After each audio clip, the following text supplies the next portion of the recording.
hand painting scale models, Maschinen Krieger in this case, with acrylics. Hello friends, I'm Linc and I'd like to share this experiment with you. My aim is to produce a varied and interesting finish over my hand-painted rust base, again with water-based acrylics. I also want to make it look like the main colors have been worn and chipped off, without needing to do additional steps with chipping solutions, stencils and so on, just simply to paint it. For the rust base, please see the previous video if you've missed it. Oh, and cool story, I got the kit and paintbrushes from the oldest hobby store in the world. Really? Hobbyco, Sydney, Australia. I've linked their website in the description for you too. Let's keep the historical shop up and running and buy stuff from them.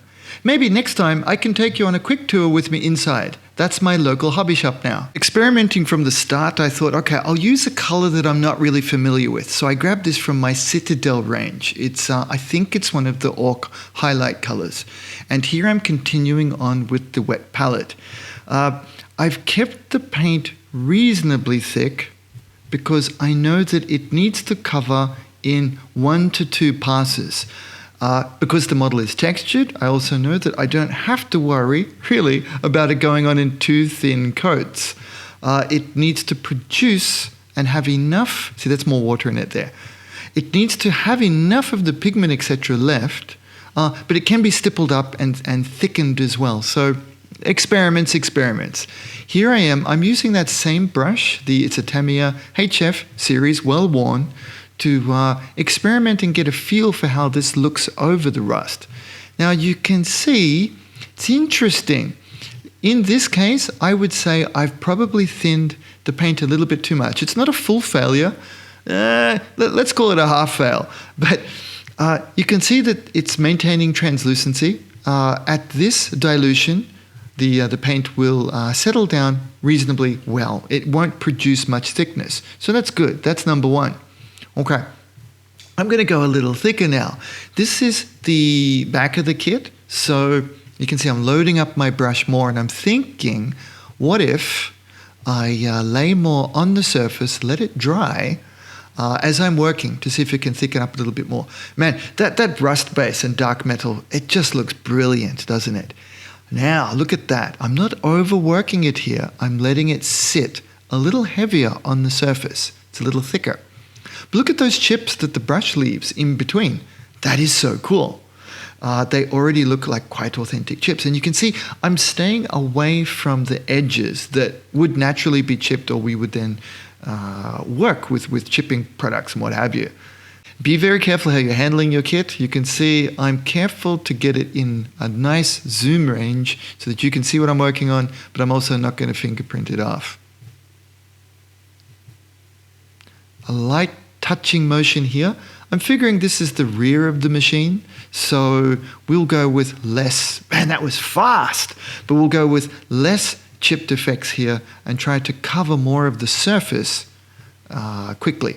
So the large brush here, of course, that's forming part of the pattern, and it has more holding capacity. You can see I've been able to paint 2 of these sections here without needing to reload the brush. That's speed, that's more economy, so that's a win for me. Not only have I been able to do 2, I've been able to move on to the back section here. Now you can see I'm leaving some parts because I know I'm working with water-based paints here, so I know I can come back and do additional layers quickly. In changing from my acrylic lacquer approach, I am using the advantage of the fast drying properties of water-based acrylics. So this is definitely something, if I may take an aside to just give you a spot of advice, is work for the medium. Don't just try to make it work across all of your paints. They're all special. Could we say our paints are like little special snowflakes? I mean, they've all got different properties, different chemical layouts. They all work differently. We must work for them. Not just the way we want it to work, we've got to make it work for them as well. Okay, let's load up the brush again. I'm figuring one leg I'm going to go more green and the other one less to leave more of my rust work there. Now I'm working up to the line here, but I'm not trying to get it on the first swing. This is challenging, especially with such a manky brush like this. I think the opportunity for errors is a lot higher. So I'm just checking for dust, etc. there on the surface there. So I am still thinking layers here. One of the reasons for that is moving along here, I've learnt during my own experiment here that I have perhaps thinned the paint a little too much. This is looking about 60% paint, so we need to maybe go with a slightly thicker paint. Now, let's be mindful during this step. You can see I'm planning it out. I didn't want to just rush in for you in showing this. I need to show that I am being thoughtful. Where should I place this green? Because you need to think a couple of steps ahead. Where is this going to be rusty? Where would I chip this? Yes, that made it a little difficult, but it was also fun to do. I liked to plan it out. Having made a couple of these models would also help me as well, so don't be upset if it's harder to do the first couple of times. Looking around for my steps here, I can see, yeah, so up underneath some details, it's going to need a bit more paint would remain behind, would not be chipped off, for example. But also, I'm thinking, if I was watching this along with you now, I would be thinking, this looks terrible, Linc. You do need to kind of keep your bravery up whilst these green patches link up. Because once you get enough of them on, and you decide that you've had enough, it will look pretty nifty. Because I will admit, at around this stage, I'm looking at it thinking, well, the rust step went well, and my friends like it, but, oh, is this green going to be an epic fail? And being water-based acrylics, you know, I wouldn't be able to easily step it back. But in a couple of sections like this, I'm slowing down, the paint's a little thicker. I think I got into a spot that wasn't quite as diluted, as thinned, as I was showing you in some of the previous work. This is a little thicker here, and I'm placing it very carefully. I'm starting to like this a little more. I'm feeling a little bit braver because you can see with these slightly heavier applications, it's nailing the color in one go, which is kind of what we want. It's looking pretty nifty.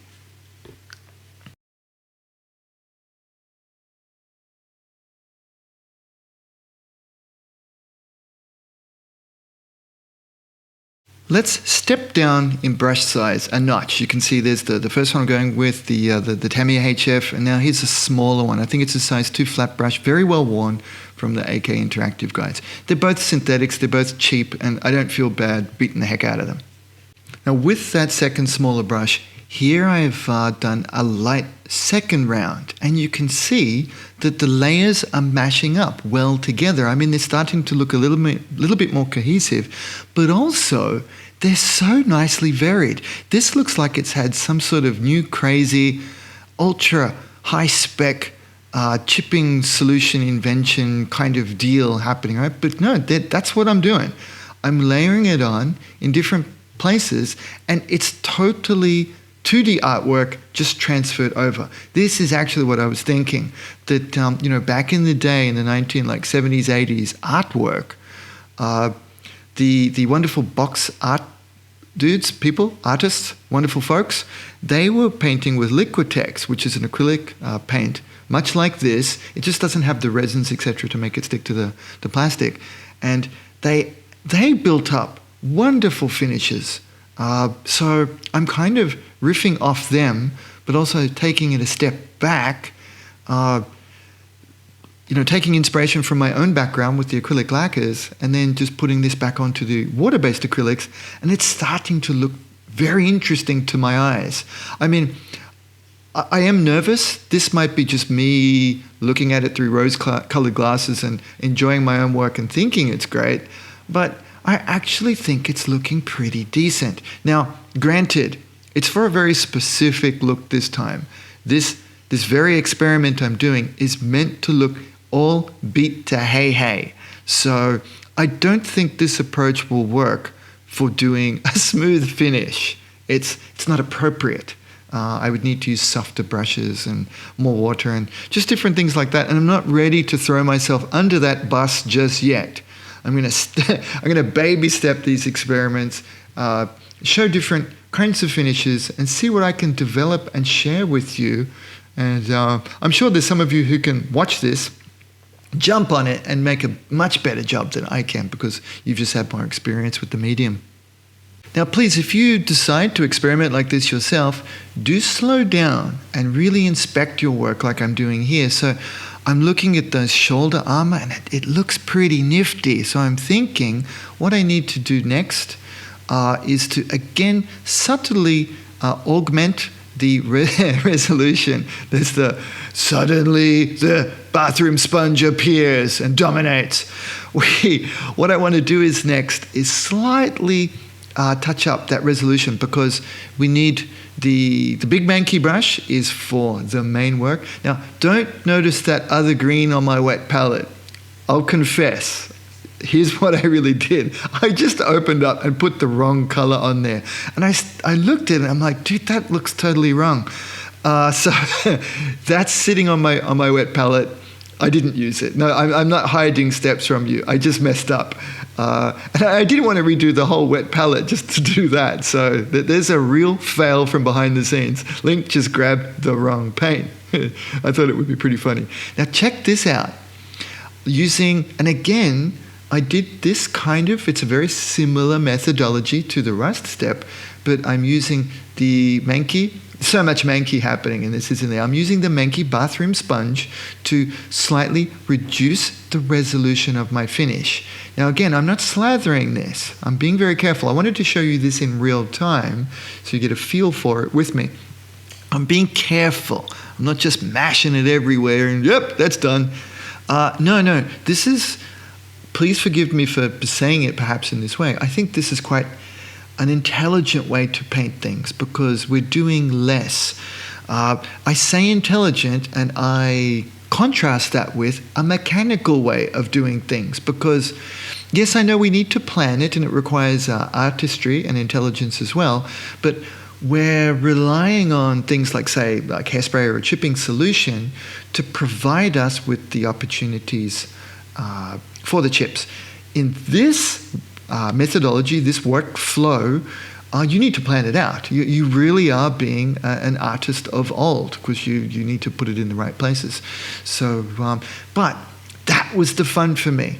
I had so much fun messing about and thinking of this, and as it comes together, you can see, so this is probably the third pass on this rear part, and it's continuously augmenting the process rather than doing it at the end. Do you know what I mean? How many of our modeling processes, we just airbrush the one base color on, and then we spend all this time working back to make it more attractive to us. This one actually fulfills the old school, even we could say the old Bob Ross sort of methodology for painting on a canvas. We're just slowly improving it over subsequent rounds, but we're always moving forward. We're not moving backwards. So it's different to many of the things you'll see, but I really enjoyed that. It was so much fun for me. Okay, can we do this with other colors? Yes, we can. So I've changed brands here. This is Deep Sky Blue, I think it is, from AK Interactive. It was just a very attractive light blue. I wanted to kind of clash. You can see I've arranged it on my wet palette there to test how they look to me. So I've got my green, I've got the bright orange of the rust. The blue I thought kind of sat in the middle. It has about the right amount of white content. It's the right pastel level, we could say. And I'm going for the sharpest implement here, a pointy brush. I'm thinking I need to sharpen this part up. The ID bands add a sharpness to our kit that helps to contrast and tighten up the otherwise rough finish. So the pointiness of the brush here will help for me to make a contrast and add some lines in. Now you can see the brush I've chosen here, it's very old. It's probably too old for this job, but for this duty, yeah, I said it, it's not bad. Now the guide tape, that's Tamiya tape there, I'm not painting over it because that will create a run. When you hand paint, I would only do that with lacquers because you can sand them off. I wouldn't do it with water-based ones because it's a bit of a pain to clean it up. But you can see I'm working up to my line, and that will give the impression that it used to be painted up there. And I get it off real quick and check it out. It's not bad, right? And it does look like it's been worn off. Now, I did change where I painted that to. I decided a little bit later that I needed to extend that line. It didn't quite sit correctly on the model. So, but never mind. That's another thing that it was quite simple. I just painted over it. Now, I'm trying to form up my brush again. It is a little bit old for this job, but it's just doable. So you don't always have to be using your ultra awesome Raphael or Winsor & Newton Series 7 for this kind of thing. Now, again, I think I got a little bit more water in the paint this time. I'm using that guideline and I'm dotting it up. I could have gone a little bit bigger, but I want, again, this is an experiment, okay? I can probably tighten this up for you in subsequent practice rounds, but there's a bunch of attractive rust things there. Look, check it out right in the middle of the shot there. So I'm carefully mind mapping out this piece for how I want it to end, how I want it to finish. So you can see now with a little bit more water, I'm linking up some of the progress so far, and it starts to look more and more legit. I've dropped this joke before with the lacquer painting as well. One of the challenges with this kind of process, when we do it with an airbrush, it looks fantastic, doesn't it? Very, very quickly, because we can lay some beautiful soft coats down, and then it's hard to rough it up. This one, looks like ASS stage, because you have to work through to get to the level where it starts to come together. And I think the blue actually probably showed that even better than some of these green steps. This is the tightest resolution that I've worked with as yet on the model. And again, if you've watched a bunch of my content, you know I'll talk about these themes. Start loose, finish tight, working with larger tools and progressing down to smaller ones. The way I try to approach these things is it's largely coherent. I try to keep them all matching up. There's a bit of danger there. You can see I've touched the tape, so I better check it. And yeah, there's a couple of little runs there. So that was a little bit of a fail. Now I test the finger. So what I really should do, if you're really bothered by it, come back and you can kind of erase it with water, or I've just painted a little bit over the top there. I might just raise my line. Okay, I'm feeling that I've got the structure for this section done now. So what I've done is I've loaded my brush so that it has a little more water in it. So at this stage, it's probably 50-50.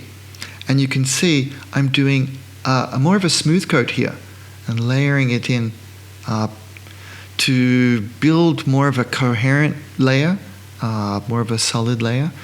And by going over some of the previous work, you can see that it starts to thicken up the color, which gives us some wonderful variation in the blue itself without actually changing the paint. It's just by nature of it being slightly thicker that it will start to look a little bit more blue. That will work with basically all colors. How nifty is that? And that's allowing the rust to, it's not exactly poke through, is it? But it's the translucence of the thinner paint working for us. So again, that's part of this methodology, letting all of the layers that we've worked on shine through the finish instead of just trying to layer them over the top and hope that it works out. Yes, that's how I usually work too. But look at that. It's really starting to come together. Now finally, to smooth this up, I've dropped in, now it's not a proper glaze coat like our real figure painting friends would do. It's just, but it is. It's a thinned one. I've got a little bit more water in it. Again, this would be then about, say, 40 paint, 60 water. And I've layered a smoother version over the top because you don't want it to all be too scratchy. That ruins the effect. We need to be constantly considering how our viewer's mind will read this, how their eye will read this as they look over it. So we need to help them into enjoying our work. So that's kind of how I look at it. Now here, how to get that straight line. This is really, really hard. So if you're not using the tape Linc to paint along, why do you even have it there? Like, I understand it's a bit of a guide. what can I do to get a straighter line? Okay, so here, see, I work back from it. I make sure I kind of sneak up on it. That's probably my funniest way to say it. I'm staying back from the line because this way, see, I've got about 1 millimeter there of space between the tape and the paint. And I know that I need to have a little bit more. This is about a 50-50 mix. It needs to be pretty opaque, but still flow and be nice and soft. Now you can see I'm not zooming into this. I hope you don't mind. I let that run so you can see I'm getting ready to do it. I get the brush closer, and then finally, boom, I start dropping the line, and I'm moving. Notice the brush is moving, and I've got all my angles lined up too, so that it's ergonomically correct. I'm painting with the limitations of my bone frame, and holding it as comfortably as possible, and building up the line first. Everything after that is actually secondary because we need to sell the concept of the line. Now I'm nervous here, so it's hard to do around the camera, I tell you. I want to get the tape off, and kaboom.